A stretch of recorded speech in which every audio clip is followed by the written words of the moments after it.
নমস্কার, দেখছেন কলকাতা টিভি সেরা 10 নিয়ে রয়েছি আমি তসমিনা। মেডিকেল কলেজগুলির নিরাপত্তার জন্য পদক্ষেপ নবান্নের। স্বাস্থ্য দপ্তরের জন্য বরাদ্দ 40 কোটি টাকা, 7000 সিসিটিভি, 900 রেস্ট রুম, 2000 নিরাপত্তারক্ষীর প্রয়োজন। রিপোর্ট পাওয়ার পরই পদক্ষেপ নবান্নের।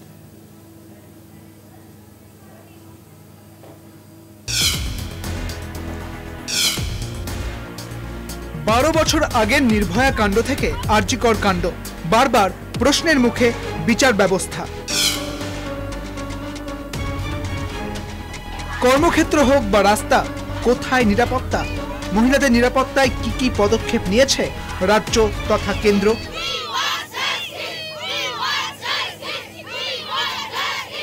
আরজিকরের বিচারের দাবিতে যখন চড়া সুর, তখন নড়ে চড়ে বসল প্রশাসন। তড়িঘড়ি মেডিকেল কলেজ হাসপাতালগুলিতে মহিলা সুরক্ষা নিশ্চিত করার হিড়িক। রাজ্য জুড়ে 28টি মেডিকেল কলেজ ও ইনস্টিটিউটের নিরাপত্তায় কি কি প্রয়োজন তার রিপোর্ট চাই নবান্ন। এবার সেই রিপোর্ট দেখেই নবান্নের প্রথম পদক্ষেপ। স্বাস্থ্য দপ্তরকে 40 কোটি টাকা বরাদ্দ নবান্নের। স্বাস্থ্য দপ্তরকে নবান্নর 40 কোটি টাকা বরাদ্দ। রাজ্যে মোট মেডিকেল কলেজের সংখ্যা 28টি কলেজে প্রয়োজন 900টি রেস্ট রুম, প্রয়োজন প্রায় 2000 সিকিউরিটি, প্রায় 7000 সিসিটিভির প্রয়োজন। স্বাস্থ্য দপ্তরের রিপোর্টে একাধিক মেডিকেল কলেজে সিসিটিভি থাকলেও তার সংখ্যা বাড়ানোর কথা বলা হয়েছে। অনেক কলেজে আবার পর্যাপ্ত সিসিটিভি না থাকার কথা বলা হয়েছিল। সবথেকে বেশি সিসিটিভির আবেদন এসেছিল বাঁকুড়া মেডিকেল কলেজ, এসএসকেএম হাসপাতাল, মুর্শিদাবাদ মেডিকেল কলেজ সহ বেশ কয়েকটি হাসপাতাল থেকে। নবান্নের অনুমোদন আসার পরেই মেডিকেল কলেজগুলিকে টেন্ডার করার প্রয়োজনীয় প্রক্রিয়া শুরু করার নির্দেশ। দ্রুত প্রক্রিয়া শুরু করার নির্দেশ দিল স্বাস্থ্য দপ্তর। তবে প্রশ্ন উঠছে, এই নিরাপত্তা কি অপরাধের সংখ্যা কমাবে? দীপ্তিমান ভট্টাচার্যের রিপোর্ট, কলকাতা টিভি। আর এই মুহূর্তে যে গুরুত্বপূর্ণ খবরে নজর রাখবো, আগামীকালই আরজিকর মামলার শুনানি হওয়ার কথা ছিল সুপ্রিম কোর্টে, এবং যে খবর সামনে আসছে, বৃহস্পতিবার সুপ্রিম কোর্টে বসছে না প্রধান বিচারপতির বেঞ্চ, অর্থাৎ ডিওয়াই চন্দ্রচূড়ের বেঞ্চে। প্রধান বিচারপতি ডিওয়াই চন্দ্রচূড়ের নেতৃত্বে যে বেঞ্চ হয়েছিল আরজিকর মামলার ক্ষেত্রে, সেই মামলা আগামীকাল হচ্ছে না। সুপ্রিম কোর্টে হচ্ছে না আরজিকর মামলার শুনানি। এই মুহূর্তে যে খবর পাওয়া যাচ্ছে, বৃহস্পতিবার বসছে না প্রধান বিচারপতির বেঞ্চ। ডিওয়াই চন্দ্রচূড়ের ডিভিশন বেঞ্চে হওয়ার কথা ছিল আরজিকর মামলার শুনানি, এবং আগামীকালই হওয়ার কথা ছিল তা। তবে তা হচ্ছে না, সুপ্রিম কোর্টে হচ্ছে না আরজিকর মামলার শুনানি।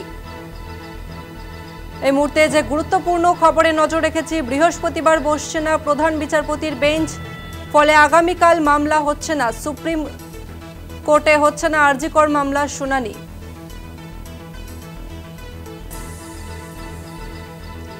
বৃহস্পতিবার বসছে না প্রধান বিচারপতির বেঞ্চ, ফলে আরজিকর মামলার শুনানি হচ্ছে না আগামীকালই। প্রধান বিচারপতি ডিওয়াই চন্দ্রচূড়ের বেঞ্চে আরজিকর মামলার শুনানি হওয়ার কথা ছিল আগামীকালই, এবং যেহেতু ডিওয়াই চন্দ্রচূড় তিনি বসছেন না, তাই এই মামলার শুনানি আগামীকাল হচ্ছে না।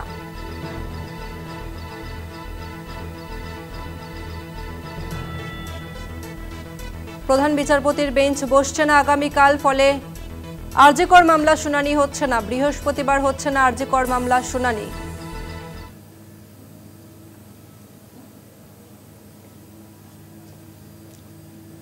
এই মুহূর্তে আরো একটি গুরুত্বপূর্ণ খবরে নজর রাখবো। সন্দীপ ঘোষ, আরজিকরের প্রাক্তন অধ্যক্ষ সন্দীপ ঘোষ, তার বিরুদ্ধে আর্থিক দুর্নীতির অভিযোগের তদন্তে সিবিআই তদন্তের বিরুদ্ধে সুপ্রিম কোর্টে আবেদন সন্দীপ ঘোষের। সুপ্রিম কোর্টের দ্বারস্থ সন্দীপ ঘোষ, সিবিআই তদন্তের বিরুদ্ধে সুপ্রিম কোর্টে আবেদন আরজিকরের প্রাক্তন অধ্যক্ষ সন্দীপ ঘোষের।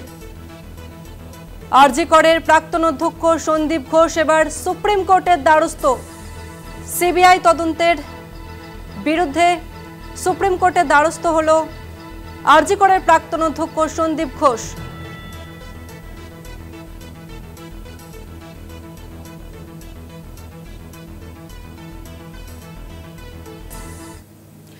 আরজিকর কাণ্ডে প্রতিবাদে মিছিল, বিচারের দাবিতে পথে নেমে প্রতিবাদ। জেলায় জেলায় শুরু রাত দখল কর্মসূচি। বিচার পেতে আলোর পথে কর্মসূচিতে রাজপথে নাগরিকরা। এর আগেও আমরা রাত দখলের কর্মসূচি দেখেছি, এবং আজকেও রাত দখলের কর্মসূচি, এবং ইতিমধ্যেই সেই কর্মসূচি কিন্তু ধীরে ধীরে শুরু হয়ে গেছে। বিভিন্ন জেলার ছবি কিন্তু উঠে আসছে। আবারও রাতের দখল নিয়েছে নাগরিক সমাজরা এই মুহূর্তে সেই ছবিটা আপনাদের সামনে তুলে ধরছি। আজ রাত 9টা থেকে রাত দখলের কর্মসূচি ছিল, তবে তার কিছুক্ষণ আগেই এই কর্মসূচি শুরু হয়ে গেছে। এই মুহূর্তে আমাদের সঙ্গে রয়েছে প্রতিনিধি কোয়েল মণ্ডল। কোয়েল, তুমি যেখানে আছো কি ছবি ধরা পড়ছে এবং যারা নাগরিক সমাজ যারা আজকে পথে নেমেছেন তারা কি দাবি করছেন?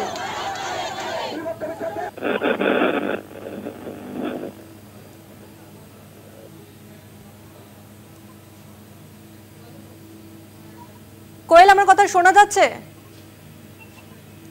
কোয়েল, তুমি এই মুহূর্তে যেখানে রয়েছো সেই ছবিটা আমাদের সামনে তুলে ধরো, যে নাগরিক সমাজ আজকে রাত দখলে পথে নেমেছে তারা কি দাবি করছেন। কোয়েল, একদমই। দেখো তসমিনা, তোমাকে প্রথমত জানিয়ে রাখবো, গত 14ই আগস্ট মধ্যরাতের পর আবারও কিন্তু তিলোত্তমার বিচারের দাবিতে রাত দখলে পথে নেমেছে সমাজের সমস্ত স্তরের মানুষজন। আজ রাজ্য জুড়ে ফের রাত দখল কর্মসূচি। সেই মতন দক্ষিণ 24 পরগনা জেলার কাকদ্বীপ, সেখানে কাকদ্বীপ শহরে সমাজের বিভিন্ন স্তরের মানুষ, নারী পুরুষ নির্বিশেষে তারা কিন্তু তিলোত্তমার বিচারের দাবিতে এবং সর্বোপরি আরজিকর কাণ্ডের প্রতিবাদে রাতের পথ দখল করলো। প্রথমেই কাকদ্বীপ চৌরাস্তা মোড় থেকে ইয়ং স্টাফ মোড় পর্যন্ত একটি প্রতিবাদ মিছিল চলে এবং সেই মিছিলে প্রতিবাদীদের গলায় একটাই আওয়াজ শোনা যায়, জাস্টিস ফর আরজিকর। এবং তারপরেই কিন্তু সেই মিছিল শেষে কাকদ্বীপ চৌরাস্তা মোড়ে এসে মিলিত হয় প্রতিবাদীরা এবং সেখানে এই মুহূর্তে কাকদ্বীপ চৌরাস্তা মোড়ে 117 নম্বর জাতীয় সড়কের ওপর বসে রাতের পথ দখল করলো প্রতিবাদীরা। সেখানে চলছে দফায় দফায় স্লোগানিং, হাতে রয়েছে একাধিক পোস্টার এবং এই স্লোগানিং এর মাঝে মাঝে প্রতিবাদীরা নাচ গান আবৃত্তির মধ্য দিয়ে আরজিকর কাণ্ডের প্রতিবাদ সহ তিলোত্তমার জন্য বিচারের দাবি জানাচ্ছে এবং সেই দাবিতে আওয়াজ তুলছে প্রতিবাদীরা যেমনটা বলছে, যতক্ষণ না তিলোত্তমার সুবিচার পাচ্ছে, যতক্ষণ না সুবিচার হচ্ছে, ততক্ষণ পর্যন্ত প্রতিদিন তারা পথে নামবে। দফায় দফায় তাদের এই আন্দোলন চলতে থাকবে এবং সর্বস্তরের মানুষের কণ্ঠে একটাই আওয়াজ শোনা যাবে, জাস্টিস ফর আরজিকর। আরজিকরের কাণ্ডের প্রতিবাদে এবং তিলোত্তমার দাবিতে এই মুহূর্তে কাকদ্বীপ চৌরাস্তা মোড় 117 নম্বর জাতীয় সড়কের ওপর বসে রাতের পথ দখল করেছে সমাজের নারী পুরুষ থেকে শুরু করে সকল স্তরের মানুষেরা। ধন্যবাদ তোমাকে কোয়েল। দক্ষিণ 24 পরগনার ছবিটা আপনাদের সামনে তুলে ধরলাম। এর আগে গত 14ই আগস্ট রাত দখলের কর্মসূচি নিয়েছিল, রাত দখলের কর্মসূচি নিয়েছিল মহিলারা এবং আজকে আবারও ফের রাত দখলের কর্মসূচি এবং নাগরিক সমাজ তারা কিন্তু হাতে প্ল্যাকার্ড নিয়ে, লাইট নিয়ে ইতিমধ্যেই নেমে পড়েছে রাস্তায়। এখন সময় একটা বিরতির, ফিরছি আরো অন্যান্য খবর নিয়ে, সঙ্গে থাকুন। আরজিকর কাণ্ডের প্রতিবাদে মিছিল, বিচারের দাবিতে পথে নেমে প্রতিবাদ, জেলায় জেলায় শুরু রাত দখল কর্মসূচি, বিচার পেতে আলোর পথে কর্মসূচিতে। এবং একাডেমিক থেকে রয়েছে সরাসরি আমাদের প্রতিনিধি অনন্যা। অনন্যা, তুমি এই মুহূর্তে একাডেমিক থেকে রয়েছো, কি ছবি ধরা পড়ছে, নাগরিক সমাজ তারা কি দাবি করছেন? এগুলো সংক্ষেপে আপনাদের একটু বলি। একদমই তসমিনা, তুমি ঠিক যেমনটা বললে যে রাত দখলের লড়াই, তিলোত্তমার বিচার পেতে সবাই কিন্তু রাজপথে। আমরা জানি এই মুহূর্তে যে খবর সামনে এসেছে যে সুপ্রিম কোর্টে আগামীকাল আরজিকরের শুনানি হচ্ছে না। আমার সাথে এই মুহূর্তে রয়েছে মহাশ্বেতা দি, আমি একবার কথা বলে নেব।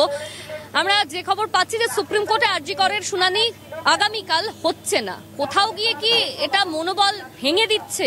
কারণ রোজের লড়াই, তিলোত্তমার বিচার চাই, এই দাবিকে সামনে রেখে তোমরা রোজ পথে নামছো। না, মনোবল ভাঙছে না, কারণ আমরা কখনোই এতটা আশা করিনি যে সুপ্রিম কোর্টের একটা শুনানি হলেই আমরা যে আমাদের যে অভীষ্ট লক্ষ্য সেখানে পৌঁছে যাব। কিন্তু এটা একটা প্রস্তুতি তো ছিলই যে আগামীকাল একটা শুনানি হবে। এখন শুনছি হবে না, আমরা এখনো আশা করছি হয়তো আবার খবর পাবো হবে, কিন্তু যদি নাও হয় পরে যেদিন হবে আমরা রাত জাগবো, আমরা অপেক্ষা করব এবং আমরা এই লড়াই যতক্ষণ না জয় নিয়ে আসছে ততক্ষণ আমাদের এই লড়াই থামবে না। তাহলে সুপ্রিম কোর্ট যে আগামীকাল যে শুনানি হচ্ছে না, এর জন্য কোথাও গিয়ে মনোবল ভাঙার কোনো বিষয় নেই। যেদিন হবে বা যেদিন আমরা জানতে পারবো যে হ্যাঁ আজকে শুনানি হচ্ছে, সেদিন তার আগের দিন কি আবারও রাত দখল কর্মসূচি হবে? এটা যেহেতু জনতার আন্দোলন, সাধারণ মানুষ এগিয়ে আসছেন, আজকে যে আমরা এখানে এক জায়গায় হয়েছি সেটাও এরকম নয় যে আমরা 5 জন 6 জন রাত দখল অধিকার দখলের মেয়েরা ট্রান্সকোয়াররা আলোচনা করেছি।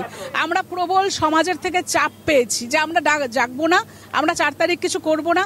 আমাদের নিজেদের মধ্যেও ছিল যেটা, আমরা ভাবছিলাম যে আমরা জাগবো, কিন্তু আমরা কি ততটা সাড়া পাবো, আগের দিনের মতন কি হবে, এই কথা ভাবতে ভাবতেই আমরা সমাজ থেকে আবার সাড়া পাচ্ছিলাম যে আমরা 4 তারিখ রাত জাগবো না, এই সাড়া আমরা সমাজ থেকে পেয়েছি। ফলে আমরা এটা যেহেতু একটা জন আন্দোলন, আমরা বলতে পারি না যে জাগবই, কিন্তু আমার আশা যে নিশ্চয়ই আমরা এরপরে আবার যেদিন সুপ্রিম কোর্টের শুনানি ঠিক হবে তার আগের রাত কলকাতা শহর পশ্চিমবঙ্গ জাগবে। আজকে আর কি কি কর্মসূচি রয়েছে এরপর, যে তুমি যেটা বলছিলে যে 9টার পর মানববন্ধন আছে, কি কি কর্মসূচি রয়েছে? আমাদের জুনিয়র ডাক্তাররা যে আন্দোলন চালাচ্ছেন, আমরা তো আমাদের আজকের তাদের সংহতিতে আমরা রাত্রির 9টা থেকে 10টা মানববন্ধন গঠন করব এবং তারপর আমরা সেটা এই আজকের যে অনুষ্ঠান মানে যে কর্মসূচি সেটা ওই রাত 10টাতেই আমাদের এখানে শেষ। কিন্তু আরজি করের প্রাক্তনীরাও শতাধিক জায়গায় আজকে বসছেন রাত 11টা থেকে। ফলে আমরা তারপরে যে যার মতো আমাদের কাছাকাছি যেখানে আরজি করের প্রাক্তনীরা আছেন আমরা সেখানে জুড়ে যাব।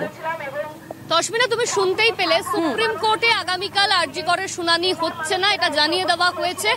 তার জন্য কিন্তু কোনোভাবেই মনোবল ভাঙার কোনো বিষয় নেই। তারা রাত জাগতে তিলোত্তমার বিচারের দাবি নিয়ে তারা পথে নেমেছে।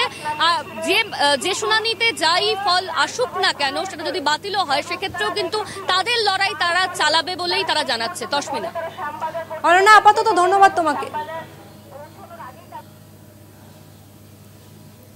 এখন সময় আরো একটা বিরতি, ফিরছে বিরতির পর সঙ্গে থাকুন। আরজি করের ঘটনার প্রতিবাদ এবং রাজ্যের নারী সুরক্ষার দাবিতে নির্ধারিত কর্মসূচি অনুযায়ী পথে বিজেপি। ব্লকে ব্লকে বিডিও অফিসে বিক্ষোভ প্রদর্শন বিজেপি কর্মীদের।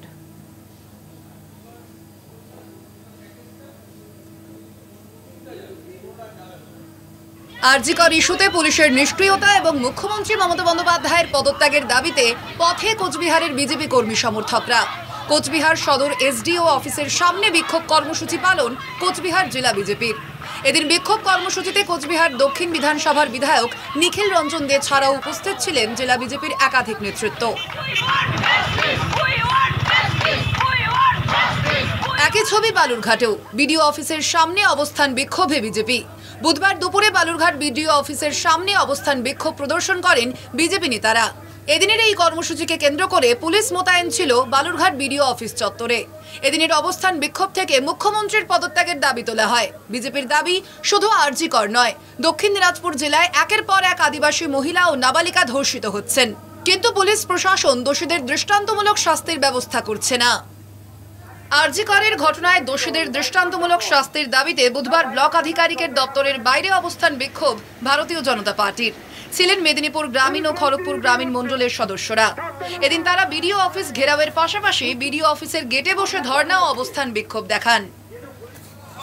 বাঁকুড়ার ওন্দায় বিজেপির বিডিও অফিস ঘেরাওকে কেন্দ্র করে তুমুল উত্তেজনা এলাকায়। বিজেপির বিধায়ক অমরনাথ শাখার নেতৃত্বে বিজেপির নেতাকর্মীদের পুলিশের ব্যারিকেড ভাঙার চেষ্টা, পুলিশের সঙ্গে তুমুল ধস্তাধস্তিতে উত্তেজনা। ঘেরাও কর্মসূচি থেকে ওন্দার বিডিওকে হুঙ্কার বিজেপি বিধায়কের। কাজ না করে বিডিওর বিরুদ্ধে সাধারণ মানুষকে হয়রানির অভিযোগ বিজেপি বিধায়কের। আরজি কর কাণ্ডের ঘটনার প্রতিবাদে হুগলির বলাগড়ের ব্লক অফিসের সামনে অবস্থান বিক্ষোভ বিজেপি নেতৃত্ব থেকে কর্মী সমর্থকদের। বিজেপি কর্মীরা বিডিও অফিস ঘেরাওয়ের উদ্দেশ্যে রওনা দিলে আটকে দেয় পুলিশ। বাধা পেয়ে বিডিও অফিসের সামনে অবস্থান বিক্ষোভে বসে বিজেপি কর্মীরা, কিন্তু বিডিও অফিসে ঢোকার আগেই ব্যারিকেড দিয়ে ঘিরে রাখে বলাগড় থানার পুলিশ। কলকাতা টিভি। সেরা দর্শক, আজকের মতো এই পর্যন্তই। দেখতে থাকুন কলকাতা টিভি, রাত দিন 7 দিন।